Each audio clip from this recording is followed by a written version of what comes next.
Assalamualaikum warahmatullahi taala wabarakatuh. Waalaikumsalam warahmatullahi wabarakatuh. Berjumpa kembali dengan channel Apoy Madura. Dan ini saya bersama dengan salah seorang budayawan berasal dari kota Keris Sumeneb. Beliau adalah Bapak Agus Sugiarto. Selain beliau seorang budayawan, beliau juga adalah Kepala Sekolah SDN Panaungan 3, Kecamatan Pasongsogan, Kabupaten Sumeneb, Madura. Selain itu, beliau adalah guru penggerak penggerak satu-satunya untuk jenjang sekolah dasar ya. Baiklah, perbincangan kali ini singkat tapi padat gitu ya. karena kita banyak kesibukan gitu ya. Ya, mohon maaf kemarin sebenarnya kita sudah janji kemarin. Iya. Tapi berhubung kemarin saya full padat jadi kegiatan ya. Pada sore harinya menjemput siswa yang juara Olimpiade Sains Nasional yang dikarantina di Sumeneb di Hotel Dubai. Pas 10 hari sorenya saya menjemput karena kelelahan, maka podcast terpaksa diundur ya. Diundur pada malam hari ini. Kemarin kan banyak yang kita bertanya-tanya sama kita, Bang.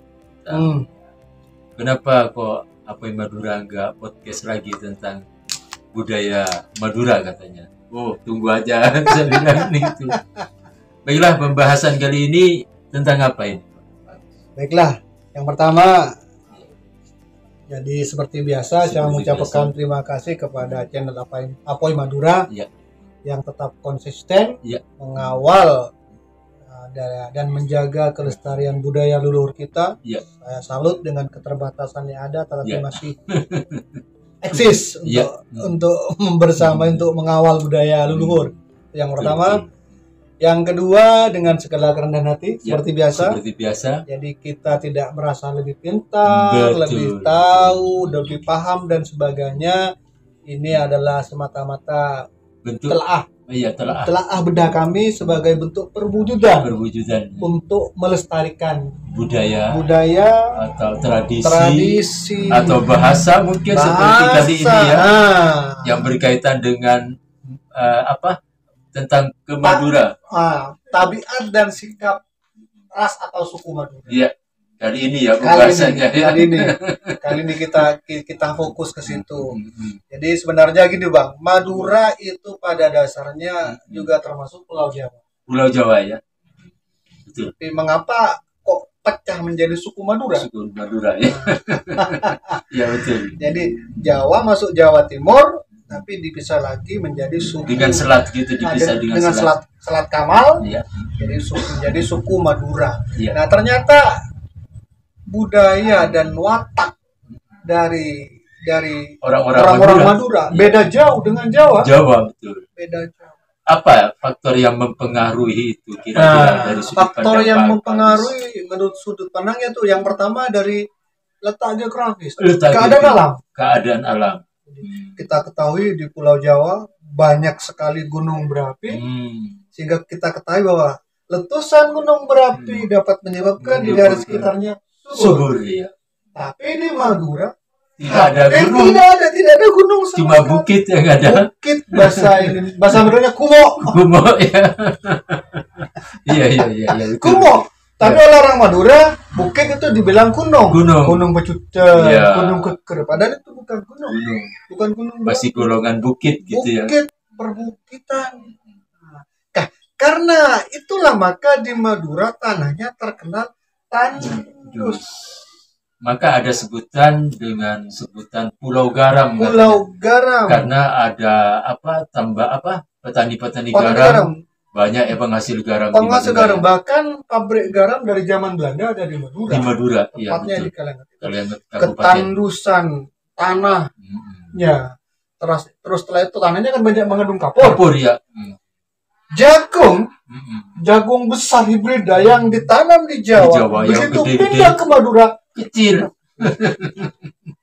Ya seperti itu. Apa juga ketela pohon, Bang. Ketela pohon, kalau pernah tetangga saya itu ambil pohonnya itu batangnya bibitnya itu ya. Batangnya ya diambil dari Jawa untuk stek kan? Bondowoso ya, ditanam di Pasongsongan, ternyata tetap apa atos ya. Itulah makanya bahkan ada lagu kan, tanah kajel tanah kapur polo matu. Ya inilah. Iya. Jadi kegersangan tanahnya, tekstur kapur tanahnya, sehingga membuat Madura hanya cocok ditanami tembakau. Nah, tanaman-tanaman yang memang memerlukan ekstra keras pada cuaca yang ekstrim. Gitu. Makanya Madura terkenal dengan apa pertama pekerja keras. Etos kerjanya sangat tinggi. Ada di daerah tertentu kan bahkan nggak ada air pada waktu musim kemarau, sampai mikul. Iya, memang cari air puluhan kilometer. Itu untuk memenuhi kebutuhan. Jadi itu membutuhkan ekstra tenaga, ekstra usaha, sehingga wataknya menjadi ulet. Itu watak orang Madura yang pertama sangat ulet. Jadi dihubungkan dengan kondisi geografis, kondisi alam. Iya. Jadi cuman paling petani tembakau, yang nelayan, yang dekat laut nelayan, gak ada lagi kan? Tuh.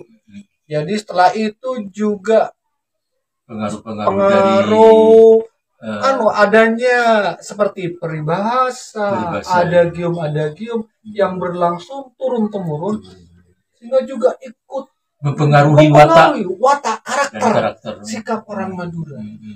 Ya kawan sudah pekerja keras juga, menghormati orang tua, guru dan pemimpin Madura.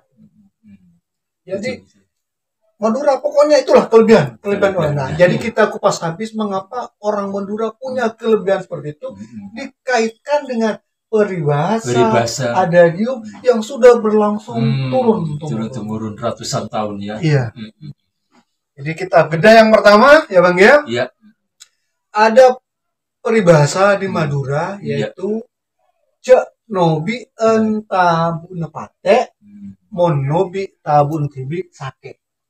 Kira-kira kalau ditranslate itu jangan suka mencubit anjing ya. Perutnya anjing. Kalau dicubit perutnya sendiri merasa sakit gitu ya. Ajaran yang luar biasa. Jadi ini ajaran tentang teposeliro, Iya. Ternyata intisari ajaran ini hampir terdapat dalam semua agama. Betul. Apakah itu agama Samawi atau agama Ardi, agama Buddha? Iya. Intinya apa? Jangan kau lakukan apa yang tidak ingin orang lain lakukan terhadapmu. Betul. Ya. Itu intinya. Jangan kau lakukan terhadap orang lain apa yang tidak ingin dilakukan orang lain terhadapmu. Inti semua agama seperti itu. Ini disebut dengan golden rule atau aturan emas. Ya. Dalam semua agama ada, Bang. Iya. Dalam semua agama ada ya. Baiklah, kita kupas habis dalam semua agama. Nah, dalam Islam itu ada hadis yaitu tidak beriman salah seseorang di antara kamu sampai dia menginginkan untuk saudaranya apa yang dia inginkan untuk dirinya sendiri. Itu dalam agama Islam. Dalam agama Islam, ya. Itu. Terus juga dalam Kristen juga ada. Iya. Yaitu lakukan kepada orang lain apa yang Anda ingin mereka lakukan untuk Anda. Ini ada di Matius ayat 72. Ayat 7 pasal 21. Di agama Yahudi, Yudaisme ada juga. Apa yang kamu benci jangan lakukan pada sesamamu. Itulah seluruh Taurat. Sisanya adalah komentar. Ini ada di Yahudi. Di Buddha juga ada. Jangan sakiti orang lain dengan cara yang menurutmu menyakitkan. Iya. Ada. Di dalam Hindu, semua agama. Dalam semua agama juga hampir ada. Ada ya. Ternyata di Madura juga ada seperti itu. Peribahasa. Iya. Peribahasa. Dimasuk diintisarikan dalam bentuk peribahasa. Ya. Cong cek nobian tabun pate, monobi tabun tibi sake. Intinya jangan kita menyakiti perasaan orang lain. Kalau perasaan kita sendiri jangan disakiti. Tidak ingin disakiti. Itulah. Ya. Ada. Golden rule dalam peribahasa agama Madura ternyata ada. intisari semua aturan agama-agama di dunia dunia ternyata juga ada di Madura. hampir sama gitu Hampir ya. sama intinya. Bukan hampir sama. Ya, Jangan kau lakukan sesuatu yang tidak ingin orang lain lakukan terhadap. Betul. Tuh. Luar biasa kan? Peribahasa yang satu ini gitu Iya. ya. Tapi diibaratkan sama anjing. Ya. Anjing kalau dicubit perutnya pasti Gigit, cakar Nah, tidak. jadi kalau kamu tidak ingin digigit jangan cubit perutnya anjing. Betul. Tuh, yang pertama tentang golden rule ini yang hampir ada pada semua agama. Yang kedua di Madura juga setia kawan. Peribahasanya itu kan ada ungkapan bukan berasa. Iya. Bila kencak palotan, bila kancak paretan. Bila teman itu Sudah saudara. Iya. Bila kencak palotan, bila kancak paretan. Jadi ketika kita sudah akrab karib itu melebihi saudara. Iya. Itu adalah jadi kadang-kadang kita kalau di perantauan di perantauan cara mendekati orang Madura ya itu. Pendekatannya itu. Pendekatannya seperti itu. Begitu akrab sudah. Bahkan mau dia makan dia serahkan. Betul. Lebih dari saudara. Itu setia kawannya Madura. Bila kencah palotan, bila kencah taretan. Itu tabiat atau watak suku Madura yang kedua. Terus Madura juga yang ketiga sangat menghormati guru. Ya. Ada peribahasa juga yaitu Bapak Guru Rato. Jadi guru ditempatkan nomor kedua setelah orang tua. Ya, menghormati orang tua itu wajib sudah. Bahkan kalau sampai miso, merendahkan orang tua juga. Gak ada surga. Gak ada, sudah gelap mata kalau orang tuanya direndahkan, dilecehkan, sudah dilabrak. Yang kedua gurunya, terutama guru alif, guru ngajinya. Begitu guru ngajinya direndahkan, apa kata gurunya? Entar dong, dilabrak semua. Bahkan kalau di sini ada istilah Bang, baru dengar kemarin saya dari orang-orang di daerah Sampang. Daerah Sampang juga Pamekasan, kalau guru ngaji itu guru tolang katanya. Maksudnya dasar gitu kekuatan manusia gitu ya. Bahkan saya pernah ada juga bukan dengar asli ini. Ada katakanlah semacam bajingan mau demo ke DPR. Bajingan. Polisi udah angkat tangan. Pasti terjadi bentrok. Akhirnya untuk melerai itu dipanggillah guru ngaji.